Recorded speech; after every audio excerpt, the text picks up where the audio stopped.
On the Rupert Lowe stuff, well, my understanding is that he had a bit of a fallout last week with the Conservatives, who, you know, he had been working quite closely with for some time. You know, he said that he had a deal with the Conservatives, and Kemi Badenoch said they had an arrangement.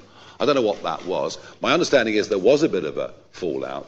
Now, look, I mean, if you want to do a political deal with somebody, you know, you would contact them privately and not do a 12-minute video. That said, I did actually reach out back yesterday to him. I did say, look, should we have a call? I haven't heard back yet, so I don't know what the sincerity of this is. But it seemed to me that he was sort of, more than anything, perhaps putting out this gesture, saying, look, I'm the good guy, Nigel's the bad guy. Well, that's not the case.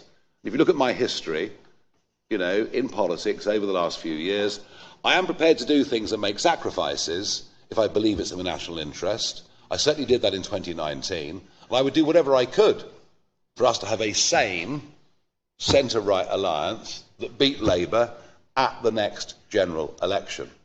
But I don't ditch my friends, I don't ditch my allies, whether that's Suella Braverman or Posh George. You know, I do not ditch people because somebody else wants me to. And there's an irony in this, which is that 2 years ago, Rupert Lowe said what a fantastic job Jenrick, Braverman and Kruger were doing inside the Conservative Party. And, you know, unlike Chris Philp, who failed completely, but now wants us all to forget it, in the case of Braverman and Jenrick, they resigned from their positions in their frustration that the government wouldn't get a grip. So that would not be a part of a negotiation. In broader terms, look, you know, you could see a situation where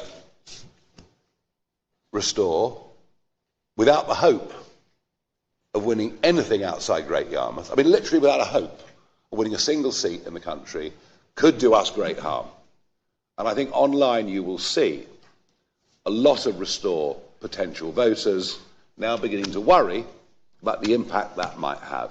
So look, I'll finalise that by saying if it was the offer of a deal, it came in a very unusual way.